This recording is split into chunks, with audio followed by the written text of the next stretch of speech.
सभी समाजवादी पार्टी के सभी नेता और कार्यकर्ताओं को ये दिशा निर्देशन दिया गया है कि इस देश में और इस प्रदेश में जो भारतीय जनता पार्टी की सरकार झूठ फैला रही है, इस झूठ के खिलाफ हम सभी इस देशवासियों, प्रदेश के गांवों में गरीब जनता जो रह रही है, जो झोपड़ियों में अपनी जिंदगी बिता रही है, उन सभी को एक आह्वान के साथ अपने साथ बुलाने का प्रयास किया है। और उसी आह्वान को लेकर समाजवादी पार्टी के हमारे संयुक्ता विधानसभा के पूर्व विधायक और हमारी समाजवादी पार्टी के सीतापुर के विजन सभा के अध्यक्ष, छात्र सभा के अध्यक्ष, लोहियावानी के अध्यक्ष और हमारी समाजवादी पार्टी के विधानसभा के अध्यक्ष और बहुत सारे नौजवान कार्यकर्ता, सभी लोग जो लोग आग चलकर आए हैं, सभी इस आह्वान यात्रा में शामिल। आदरणीय राष्ट्रीय अध्यक्ष जी के आदेश से एक ये पत्रक छपवाया गया है जिसमें भारतीय जनता पार्टी का जो सच है उसको साफ किया गया है। ये सरकार क्या झूठ बेच रही है। भारतीय जनता पार्टी के लोग किराए की मीडिया के माध्यम से, पेपर के माध्यम से ना जाने क्या क्या चलवाते हैं, क्या क्या छपवाते हैं। उस झूठ का पर्दाफाश करने के लिए आदरणीय अखिलेश यादव जी ने हम सभी को यहाँ पर भेजा। जो आदरणीय राष्ट्रीय अध्यक्ष जी का जो पत्र है, क्योंकि पत्र बड़ा है तो हम इस पत्र में गरीब, मजदूर, किसान, व्यापारी सभी वर्गों की बात है। लेकिन क्योंकि हम गांव के अंचल में हैं, गांव में हैं, इसलिए हम गांव के बीच रहने वाले गरीब, मजदूर, किसानों की बात करेंगे। केंद्र की सत्ता में भाजपा ने 6 साल पूरे कर लिए।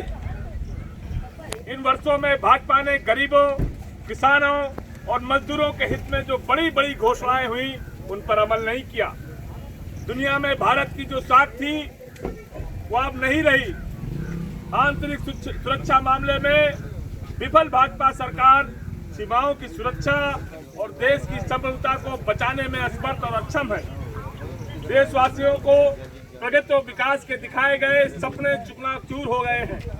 भाजपा ने देश की जनता का भरोसा तोड़ने का पाप किया है। सरकार मनमानी पर उतारू है। नागरिकों के अधिकारों को कुचला जा रहा है।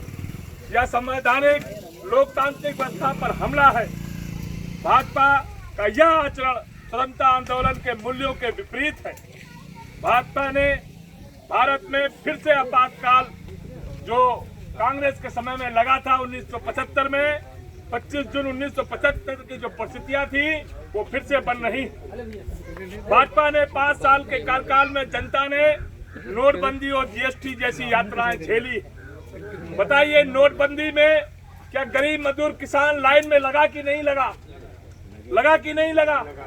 लेकिन कोई बड़ा आदमी आपको बैंक में लाइन लगा नहीं मिला होगा। और क्या कहा गया था कि बड़ा आदमी जो है मर जाएगा, गरीब आदमी खुशहाल हो जाएगा। लेकिन बेचारा गरीब आदमी अपने ही 2-4 हजार रुपए लेने के लिए बैंक में लाठी खाता रहा। और क्या कहा था, अब इसके बाद आतंकी घटना नहीं होंगी, जाली नोट नहीं मिलेंगे, देश आगे बढ़ जाएगा। ऐसा कुछ हुआ? घटना आज भी हो रही है, जाली नोट आज भी बढ़ रहा है। लेकिन आपने जो प्रयोग किया था वो प्रयोग जो है, उस प्रयोग ने हिंदुस्तान में करीब 150 से ज्यादा लोगों की जान ले ली। गरीब बूढ़े उसी लाइन में मर गए। माताएं बहनों की जो गर्भवती माता थी, जो गर्भवती थी, वो लाइन में खड़ी थी, उसके पास पैसे नहीं था ऑपरेशन पैसा कराने के लिए। वो गर्भवती महिला बैंक के अंदर वो बच्चा जना उन्होंने। आप सोचो, बैंक के अंदर उनका बच्चा पैदा हो गया पैसा लेने के। तो ऐसी सरकार जो खाली बातें करती है। नोट बैंडों में बैंक में लाइन लगा दी गई। बैंक में जमा अपने पैसे पर भी आसानी से उसे मिले नहीं। जीएसटी के व्यापार धंधे को चौपट कर दिया। बेकारी की वृद्धि हुई। भाजपा सरकार के केंद्र में दूसरे कार्यकाल में पहले वर्ष में कोरोना महामारी के प्रकोप ने देश को डरा दिया। सरकारी रणनीति से समस्या अनियंत्रित हो गई। बिना आगा पीछा सोचे केंद्र सरकार ने 25 मार्च 2020 से देश में अचानक रात से लॉकडाउन घोषित कर दिया। सभी को घरों में ताला बंद कर दिया। सरकारी और निजी संस्थान तथा स्कूल कॉलेज बंद हो गए। कल कारखाने, बाजार निर्माण के अलावा ट्रेन, बस, हवाई सेवा भी बंद हो गई।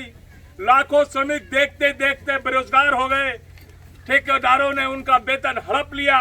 उत्तर प्रदेश में सरकारी बस, स्कूल वैन लगाकर 70,000 वाहन टोटल हैं। अगर इनका उपयोग किया जाता तो जो गरीब मजदूर किसान बाहर नौकरी करता था उसे पैदल चलकर दिल्ली, बंबई से पैदल नहीं आना पड़ता। और मुख्यमंत्री जी की एक टीम है, टीम 11, वो समझ ही नहीं पाई क्या करना है। अच्छा आप बताओ, जब पेशेंट 500 थे पूरे देश में तो सब कोई अगर दूध लेने चला गया, गलती से आप रेस्ता चौराहे दवाई लेने चले गए तो लाठियां पड़ी कि नहीं पड़ी बताओ? आए। और आज हर रोज 18,000 मरीज बढ़ रहा है।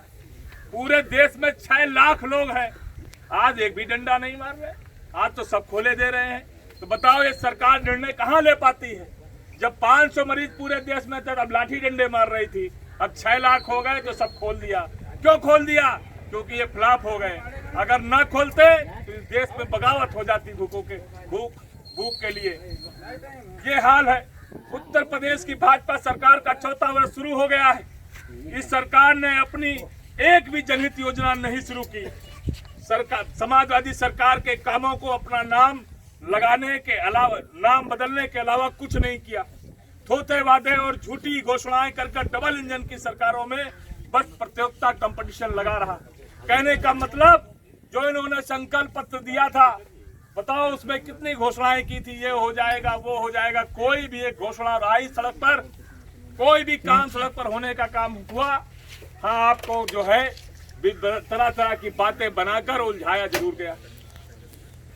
किसान को अपनी फसल कहीं भी किसी भी राज्य में बेचने की छूट देने का प्रचार हो रहा है। इससे किसान को फसल के अच्छे दाम मिल सकेंगे, ये भाजपा सरकार कह रही है। लेकिन परंतु सच यह है कि इससे व्यापारी सबसे ज्यादा लाभान्वित होंगे।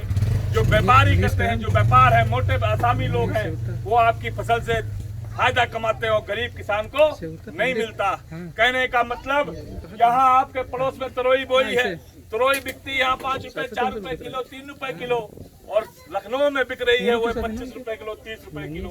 तो बताओ 3 रुपए तरोई आप यहाँ से बेचते हो, और तो क्या बीच में इतना पैसा लग जाता है कि वो 25 रुपए किलो की हो जाती है। हम कहें अगर 1 किलो पर 4 रुपए, 2 रुपए भी आप डीजल पेट्रोल का खर्चा लगा लो तो 10 रुपए में बिकनी चाहिए। लेकिन 3 रुपए आप यहाँ से बेचते हो, 25 रुपए वहाँ बिकती है। बीच का सारा पैसा दलाल खा रहे हैं कि नहीं खा रहे हैं बताओ? तो छोटा आदमी भी वो पैसा नहीं पा रहा, जो किसान है, जो गरीब है, वो पैसा नहीं पा रहा। तो जो मध्यम वर्गीय का, जो मिडिल क्लास का आदमी जो छोटी मोटी नौकरी करता है लखनऊ में, वो भी 25 रुपए की तरोई खाने पर मजबूर हो रहा है। हो रहा है कि नहीं हो रहा? बताओ ये दलाली बंद होनी चाहिए कि नहीं होनी चाहिए? बताओ बंद होनी चाहिए दलाली की नहीं होनी चाहिए? सभी किसान इतने संपन्न होते, किसान तो अपने सूबे में भी मंडियों तक नहीं पहुंच पाते। आपका जो फसल है, जो आप जो बोते हो, वो मंडियों तक खरीदारी नहीं हो पा रही। सभी किसान इतने संपन्न होते हैं, संपन्न नहीं होते कि वो दूसरे राज्यों में जा पाएंगे। कॉर्पोरेट घराने वाले जरूर सुविधा अनुसार लूट करेंगे।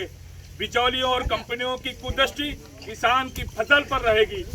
भाजपा सरकार सरकारी मंडियां खत्म करने के लिए किसान की खेती को लीज पर दे रही है, ठेके पर दे रही है, बड़े लोगों को सबको किराए पर देने का काम कर रही है।